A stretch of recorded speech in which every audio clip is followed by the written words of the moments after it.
All right, so I guess I'm live. What's up, people? What's up? It is your boy Bernardo from BTNHD. I'm doing a live stream today with the latest iOS 10, and I upgraded my iPhone 6 today, my iPhone 6 Plus. And a couple of people in my job upgraded to the latest version, but they had issues. A couple of people had a problem that you needed to plug in your iPhone into your computer so it could re-register itself, and it had to restore itself back to the old iOS 9, which that was a problem. I had no issues with it today. Just make sure when you do upgrade it that you plug in the power adapters before you upgrade, because I sometimes notice when you don't have it plugged in by power and you do the upgrade through Wi-Fi, I don't know, it starts to mess up. So a couple of things I jotted down, all my notes of what I've seen and what I like so far with the latest iOS.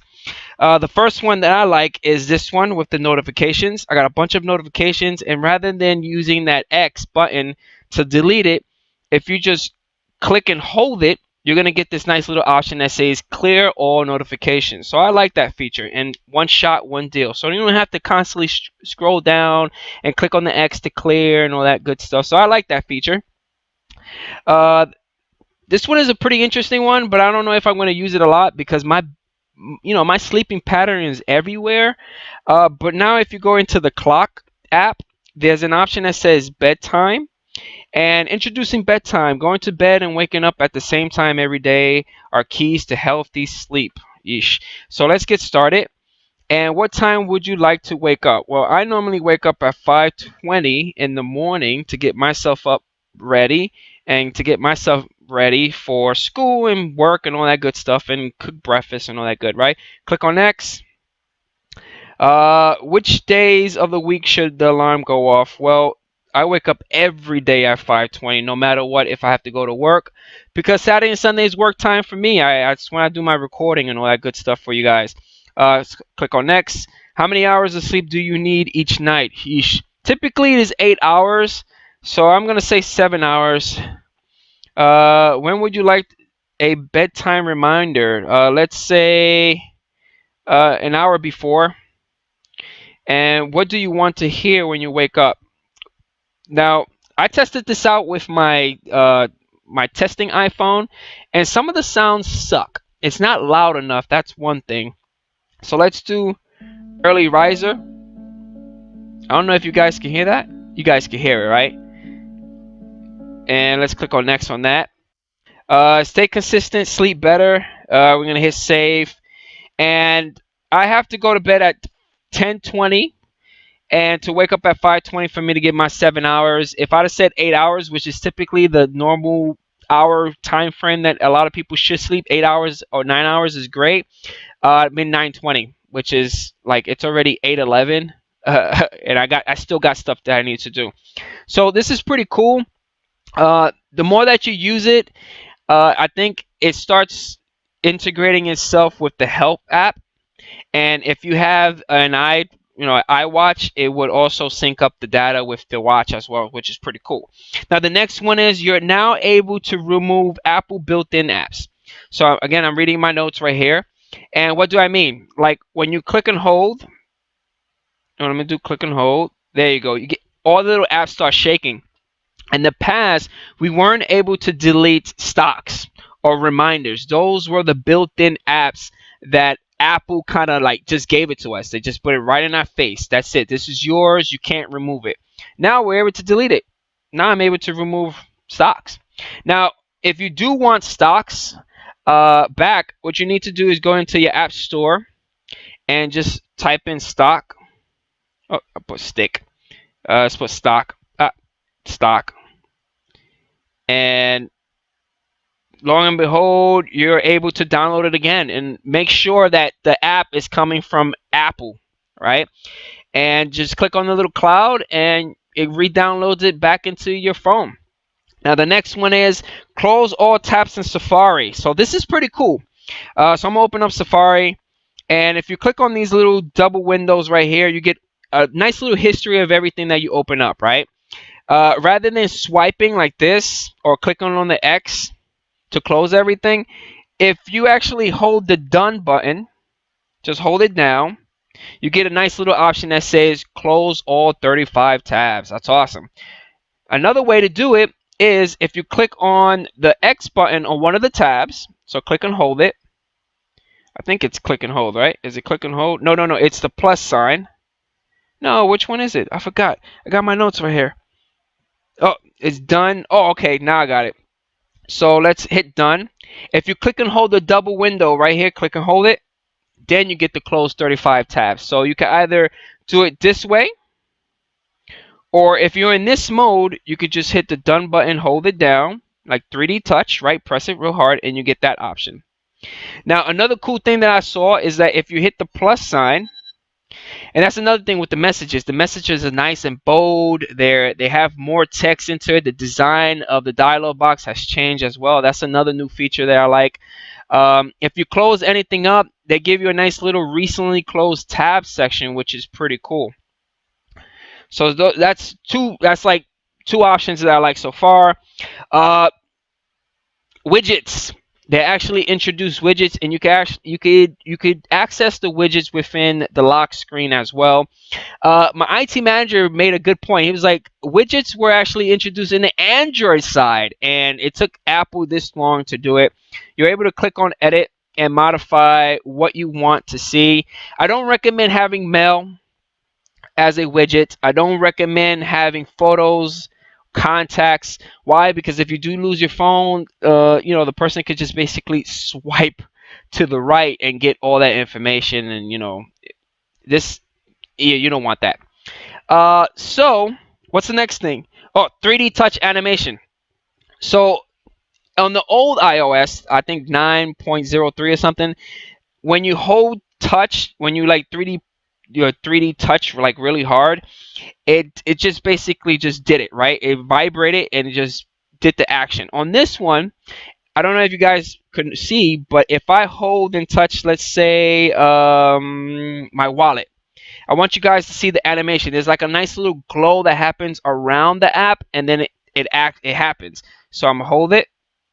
It does like a nice little action that pops out, and then the action occurs. That's pretty cool. I like that feature. Notification, which is another one. So let's go inside my mail.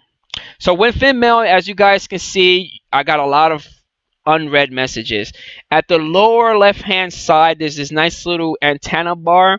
If you click on it, it's gonna filter everything that's unread, which is pretty cool. So that means you have a bunch of emails, like 1,000 emails, and out of that 1,000 emails, you have a bunch of emails, like what I say, 200 emails everywhere. Rather than scrolling all the way down, finding that little blue dot, what you could do is just filter it out, and then you're able to see all your unreads with no problem.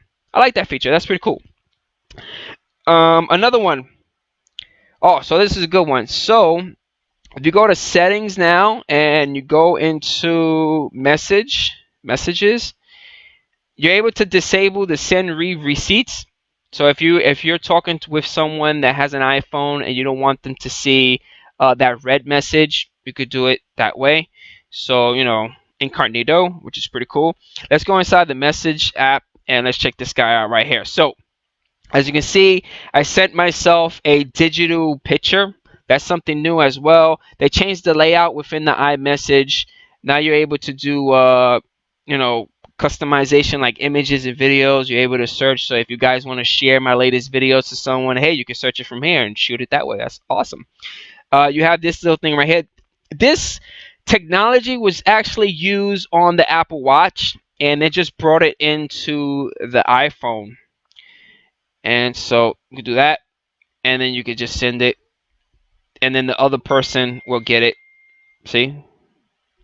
I'm actually sending myself a message. That's why it got a double bing.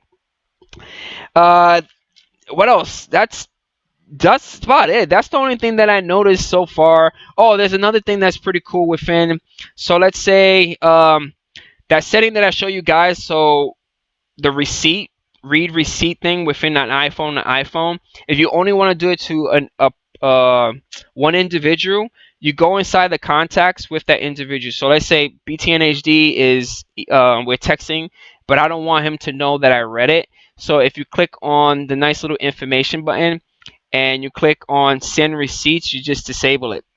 It's disabled for me by default, but if you want to turn it on so he can receive it, that's up to you. Okay. And I think the last thing is the lock screen. Lock screen, you know, you got the widgets from here.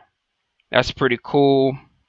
Uh, and oh, the notification center, which is pretty awesome. So you guys can see the notification center right now is been split into two parts.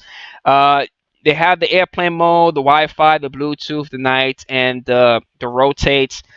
They got this right here. What I'm using right now is the AirPlay, so you guys can see what's going on. You got the AirDrop. You got the night shift. But when you swipe it now, if you have audio like music and such playing, you will see it on this side, which is pretty cool. I like to listen into like my Plural site or Spotify, and you will see it right here. You're able to play it on a spot, which is pretty cool. And that's it, guys. That's my top 10 plus that I've seen so far of new features within the iOS 10.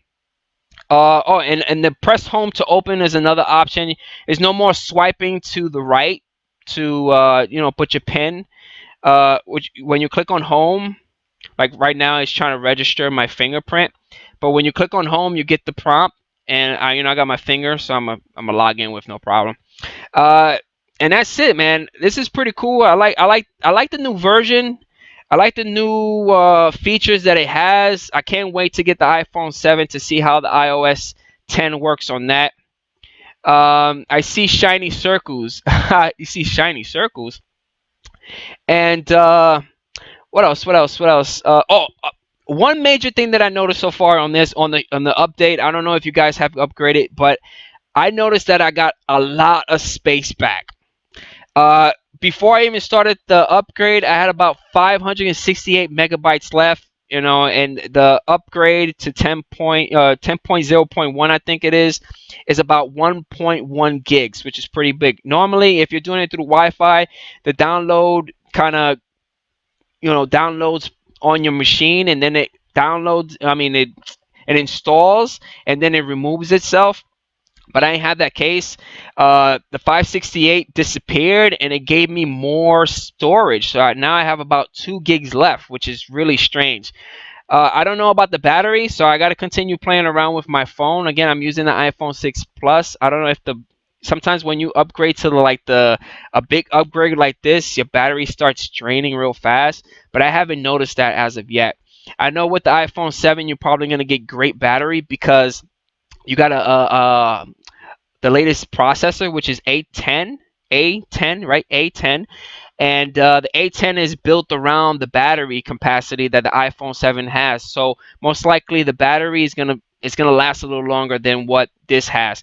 So I'm super satisfied with the features of iOS 10. If you guys are testing out or upgraded your personal phone, this is my personal phone. I upgraded it to the iOS 10. I'm liking all the features.